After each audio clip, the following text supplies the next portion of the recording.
Hello guys, welcome back to Breathe Academy. Very good morning to all of you. And मैंने कहा था पिछले video में कि मैं आपके जो कमेंट्स आते हैं, जो होमवर्क करके डालते हैं, उनके मैं जो नाम है अनाउंस करने वाला हूँ. ठीक है, तो मैं अनाउंस करूंगा अभी भी. ठीक है, तो सबसे पहला जो नाम आया है, जो कमेंट आया है, वो है tribal Baba. Thank you tribal Baba. और नेक्स्ट है RS Solanki. Thank you so much RS Solanki. And third one है Manish Nigam. Thank you so much Manish. Keep it up. चलिए आगे बढ़ने से पहले मैं ये बता दूं कि आज जो मैं पढ़ाने वाला हूं वो टेंस बहुत इंपॉर्टेंट है. अगर आपने इसको एंड तक देख लिया या पूरा समझ लिया तो समझ लीजिए आप दिन भर अंग्रेजी बोलेंगे. समझ में आया कि कब तक बोलेंगे? दिन भर अंग्रेजी बोलेंगे. ये मेरी गारंटी है. बस आपको इस वीडियो को पूरा देखना है, पूरा समझना है, और इसके बाद में आप तय करेंगे कि आप दिन भर बोलेंगे या नहीं बोलेंगे. आप दिन भर में कई सारे सेंटेंसेस बोलते हैं इसके, इसलिए आपके लिए ये बहुत ज्यादा इंपॉर्टेंट है. बहुत ज्यादा इंपॉर्टेंट है. ठीक है, ज्यादा बोल दिया. ठीक है, तो ज्यादा बोलना ही था. ओके, चलिए तो शुरू करते हैं. इसके लिए आज का जो सेशन है मैं लिख के आपको कुछ बता देता हूँ, समझा देता हूँ कि वो किस तरह से सेंटेंसेस बनेंगे इसके. ठीक है, तो बहुत इंपॉर्टेंट टेंस है ये, इसलिए आप इसको बिल्कुल भी मिस ना करें, एंड तक जरूर देखें.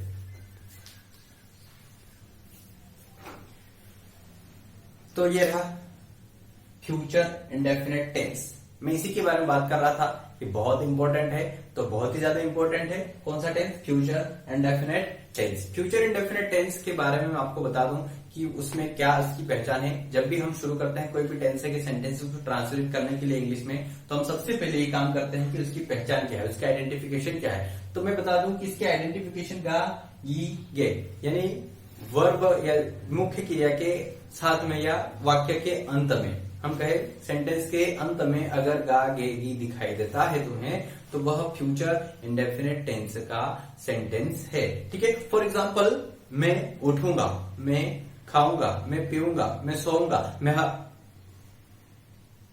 तो इस तरह के जब सेंटेंसेस जब लास्ट में आएगा तो आप समझ जाइए कि वह किसका सेंटेंस है, फ्यूचर इंडेफिनिट टेंस के.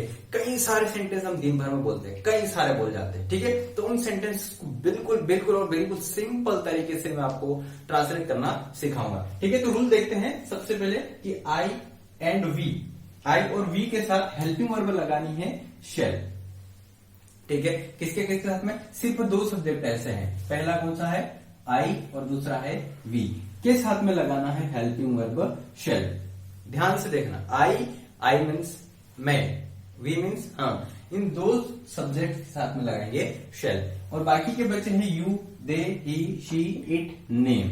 इन सब्जेक्ट के साथ आप लगाएंगे हेल्पिंग वर्ब विल. ठीक है, और इस प्रेजेंट फ्यूचर इंडेफिनिट टेंस में है वर्ब की फॉर्म यूज होती है फर्स्ट वाली. बहुत ही सिंपल है, क्योंकि वर्ब की फर्स्ट फॉर्म तो सभी को लगभग याद रहती है. ठीक है, तो वर्ब की फर्स्ट फॉर्म ही यहाँ पर यूज होगी. लेकिन एक और बात बताना मैं चाहूंगा, जो अभी मॉडर्न इंग्लिश है उसमें शेल का यूज लगभग नहीं होता है. ठीक है, शेल का यूज नहीं होता है. जो पहले जैसे ग्रामेटिकल एग्जाम्स वगैरह होती है उसमें आप लोगों को लिखने के लिए शेल यूज किया जाता है.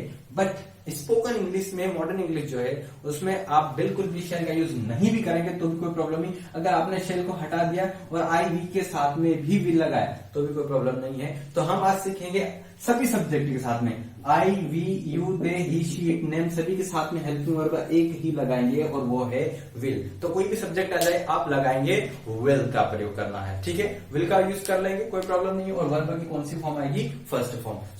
अब मैं आपको इसके कुछ फार्मूले लिख लेता हूं और इसके सेंटेंस को ट्रांसलेट करके बता देता हूं.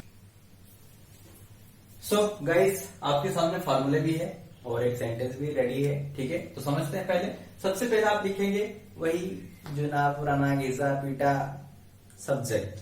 ठीक है, इसके बाद आपको लिखनी हेल्पिंग वर्ब विल.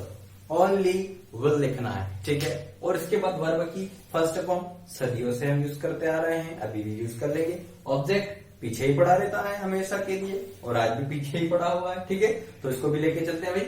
चलिए आगे बढ़ाते हैं. नेगेटिव बनाना है तो मैंने कहा था इतू सा काम करना है, और वो इतू सा काम ये रहा नॉट, कहाँ लगाना है, हेल्पिंग वर्ब के बाद में, subject plus helping verb will plus not plus verb की फर्स्ट फॉर्म प्लस ऑब्जेक्ट। तो मैं इस फार्मूला को भी आगे समझाता हुए चलूंगा, सेंटेंस को भी लेके चलूंगा। मैंने कुछ लिख लिया इधर साइड में कि हेल्पिंग वर्ब विल का प्रयोग सभी सब्जेक्ट के साथ में, सभी के साथ में, और वर्ब की फर्स्ट फॉर्म जो मैंने पहले भी याद दिलाया था। ठीक है, तो सेंटेंस को बढ़ाते हैं आगे।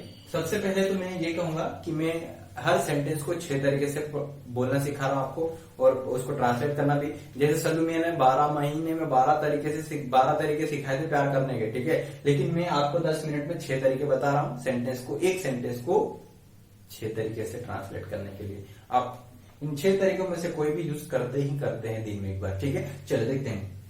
मैं बाजार जाऊंगा, मैं बाजार जाऊंगा।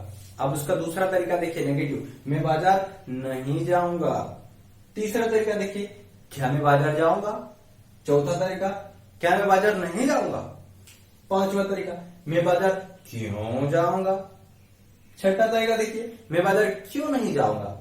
तो इस तरीके से आपके पास 6 सेंटेंस पड़े हैं, और इन 6 सेंटेंस को ट्रांसलेट करने के लिए ये फार्मूले भी रेडी है। तो शुरू करते हैं, देरी किस बात की। चलिए, सबसे पहले आप लिखिएगा सब्जेक्ट। सब्जेक्ट यहाँ पर है मैं को लिखेंगे आई, के बाद आप हेल्पिंग वर्ब लगाएंगे विल, ये लिख दीजिएगा विल। वर्ब की फर्स्ट फॉर्म जाने के लिए होता है गो, और ऑब्जेक्ट हो जाएगा यहाँ पर टू मार्केट। नेगेटिव लेते हैं। सबसे पहले आप लिखें सब्जेक्ट आई के बाद हेल्पिंग वर्ब लिखे विल के बाद लिखे नॉट, के बाद लिखे वर्ब की फर्स्ट फॉर्म गो, के बाद लिखे ऑब्जेक्ट आपका टू मार्केट। अब इंटरोगेटिव, क्या मैं बाजार जाऊंगा। तो सबसे पहले लिखिएगा विल, ये रहा विल के बाद सब्जेक्ट लिख लीजिएगा आई के बाद लिखिएगा वर्ब की फर्स्ट फॉर्म गो, ऑब्जेक्ट हो जाएगा टू मार्केट, और लास्ट में लिखिए क्वेश्चन मार्क। इसी तरह सबसे पहले आप लिखिएगा विल, सब्जेक्ट लिखिएगा आई, नॉट लिख दीजिए, और इसके बाद वर्ब की फर्स्ट फॉर्म गो, इसके बाद ऑब्जेक्ट हो जाएगा टू मार्केट, और लास्ट में क्वेश्चन मार्क लगा के बंद कर दीजिए। नंबर 5 आएगा, मैं बाजार क्यों जाऊंगा। सबसे पहले लिखेंगे क्वेश्चन वर्ड है हमारे पास क्यों को लिखेंगे अंग्रेजी में व्हाई, के बाद आप लिखिए हेल्पिंग वर्ब विल, के बाद लिखिए सब्जेक्ट आई, के बाद वर्ब की फर्स्ट फॉर्म, और इसके बाद ऑब्जेक्ट टू मार्केट, लास्ट में क्वेश्चन मार्क। इसी तरह क्वेश्चन वर्ड लिख लीजिएगा व्हाई, फिर हेल्पिंग वर्ब आ रही है विल, के बाद आ रहा है सब्जेक्ट आई, के बाद लिखिएगा नॉट, फर्स्ट फॉर्म वर्ब की गो, ऑब्जेक्ट हो जाएगा टू मार्केट, और इसके बाद क्वेश्चन मार्क। बहुत ही इजी है, बहुत ही इजी है। आप इसको फार्मूले को देख देख कर सेंटेंस बनाइए, किसी भी तरह का सेंटेंस बनाइए। जैसे अगर लिखा है यहाँ पर मैं बाजार जाऊंगा, I will go to market. अगर मैं यहाँ पर चेंज कर दूं, मैं बाजार की जगह स्कूल कर दूं, मैं स्कूल जाऊंगा, I will go to school. अगर मैं बात करूं मैं घर जाऊंगा, I will go to home. मैं कोचिंग जाऊंगा, I will go to coaching. इस तरह से आप 6 सेंटेंस बनाते जाइए, प्रैक्टिस कीजिए अनलिमिटेड। एक और सेंटेंस लेते हैं। सो गाइस, अगला सेंटेंस रेडी है।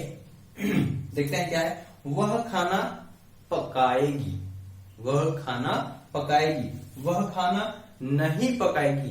क्या वह खाना पकाएगी, क्या वह खाना नहीं पकाएगी। वह खाना कब पकाएगी, भूख लगी है। वह खाना कब नहीं पकाएगी। चलिए तो फटाफट इसको ट्रांसलेट कर लेते हैं। सबसे पहले लिखिए सब्जेक्ट। सब्जेक्ट यहां पर है वह, ही या शी। पकाएगी महिला, तो सीधे सीधे यहाँ पर लिखेंगे शी। यहाँ पर मैंने भी लिख लिया शी। के बाद हेल्पिंग वर्ब लिख दीजिए विल, के बाद लिख दीजिए वर्ब की फर्स्ट फॉर्म पकाने के लिए होता है कुक, और इसके बाद ऑब्जेक्ट लिखिए फूड। ये हो गया पूरा sentence. She will cook food. Negative बनाना है, विल के बाद नॉट लगा दीजिए। मैं वही काम करता हूँ, शी लिख लिया, विल भी लिख लिया, और इसके बाद नॉट लिख दिया। बाकी दोनों चीजें सेम कॉपी कर दीजिए, कुक, और यहाँ लिख दूंगा मैं फूड।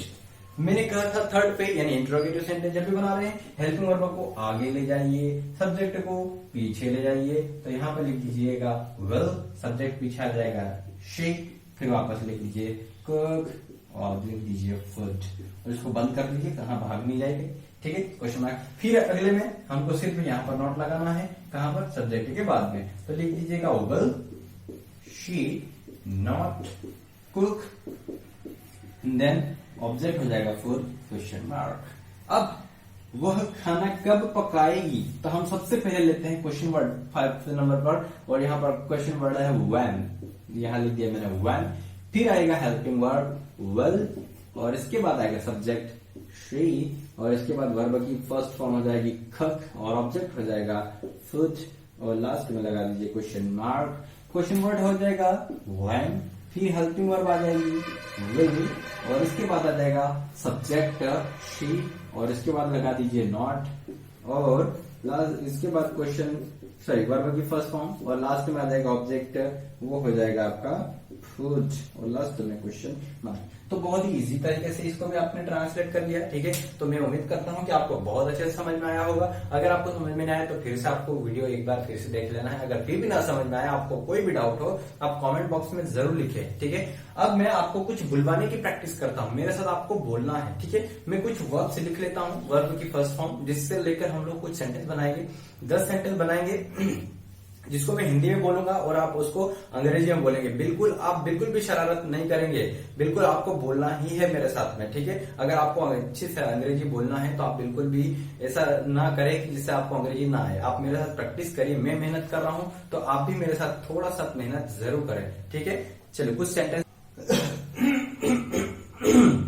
आप लोग भी गिलास साफ कर लीजिए क्योंकि अभी आपको बोलना पड़ेगा। ठीक है, चलिए कुछ वर्ब मैंने लिख लिए, 10 वर्ब है। कुछ का क्या मतलब है, सीधे सीधे काउंटिंग भी हुई है 10 वर्ब। ठीक है, इन 10 वर्बों को लेकर आपको 1 मिनट में पूरे 10 सेंटेंस बोलना है, फटाफट बोलना है। ठीक है, एक सेंटेंस बोलूंगा आपकी प्रैक्टिस करवाने के लिए, इसके बाद आपको सारे के सारे बोलना है। एक सेंटेंस में हिंदी बोलूंगा, आपको 1 सेकंड के तुरंत बाद आपका जवाब देना है। ठीक है, are you ready, are you ready, are you ready? मैं तो रेडी हूं। ठीक है, चलिए शुरू करते हैं। प्ले मीन्स खेलना होता है, मैंने लिखा है यहाँ पर खेलूंगा क्योंकि फ्यूचर में बात कर रहे हैं तो मैं सब में गा लगा रखा है। ठीक है, खेलूंगा, खाऊंगा, पीऊंगा, जाऊंगा, लिखूंगा, आऊंगा, सोऊंगा, नाचूंगा, दौड़ूंगा, तोड़ूंगा, फोड़ूंगा, ओढ़ूंगा, वोड़, ये नहीं होता है, बाकी के जो जो लिखे वो सही होते हैं। ठीक है, चलिए शुरू करते हैं। सबसे पहले मैं खेलूंगा, आई विल प्ले। मैं खेलूंगा, आई विल प्ले। फिर से मैं खेलूंगा, आई विल प्ले। आप भी बोलिएगा जरूर। ठीक है, चल शुरू करते हैं। मैं खाऊंगा, बोले। अरे बोलिए। मैं खाऊंगा, आई विल ईट। मैं पीऊंगा, बोलिए, ट्राई कीजिए, आई विल ड्रिंक। मैं जाऊंगा, बोलिए, आई विल गो। मैं लिखूंगा, आई विल राइट। मैं आऊंगा, आई विल कम। मैं सोऊंगा, आई विल स्लीप। मैं नाचूंगा, आई विल डांस। मैं भागूंगा या दौड़ूंगा, आई विल रन। मैं तोड़ूंगा, आई विल ब्रेक। क्या आपने सही बोला? आप बिल्कुल ट्राई कीजिए, आप अपना टेस्ट भी कीजिए। ठीक है, मैं कुछ होमवर्क के लिए आपको कुछ सेंटेंस दे देता हूं। तो ये होमवर्क आपका रेडी है। पहला सेंटेंस है मैं फाड़ूंगा। दूसरा है वह कल आएगा। हम पढ़ाई करेंगे, तुम पतंग उड़ाओगे, वे क्रिकेट खेलेंगे। ये सेंटेंसेस से आप इनको ट्रांसलेट कीजिए, इनको 6 तरीके से ट्रांसलेट करने की कोशिश कीजिए, आपका खुद का टेस्ट कीजिए। ठीक है, मेरा ये जो छोटा सा प्रयास है आपको घर बैठे इंग्लिश स्पोकन कोर्स का जो करवाने का, जो आपको इंग्लिश सिखाने का, आपको बुलवाने का, इस प्रयास को आप बिल्कुल सपोर्ट कीजिए। आप इन चीजों से सीखिए। मैं आपको बिल्कुल आसान तरीके से बता रहा हूं। अगर आपको अच्छा लग रहा है तो आप अपने फ्रेंड्स को भी सजेस्ट कीजिए। जो लोग घर बैठे हैं, जिनको नहीं पता है कि ये क्या चल रहा है, तो आप उनको भी सजेस्ट कर सकते हैं, शेयर कर सकते हैं वीडियोस को। ठीक है, अगर आपने अभी तक सब्सक्राइब नहीं किया है चैनल को सब्सक्राइब कर लीजिए, बेल आइकन को प्रेस कर लीजिए, ताकि मेरी जो आने वाली जो वीडियोस है, वो जो बढ़िया वीडियो, शानदार वीडियो जो आने वाली है, वो जो आप तक पहुंचती रहे। ठीक है, तो आज के लिए इतना ही काफी है। अगले सेशन में फिर मिलते हैं। सी यू, बाय बाय, थैंक्स।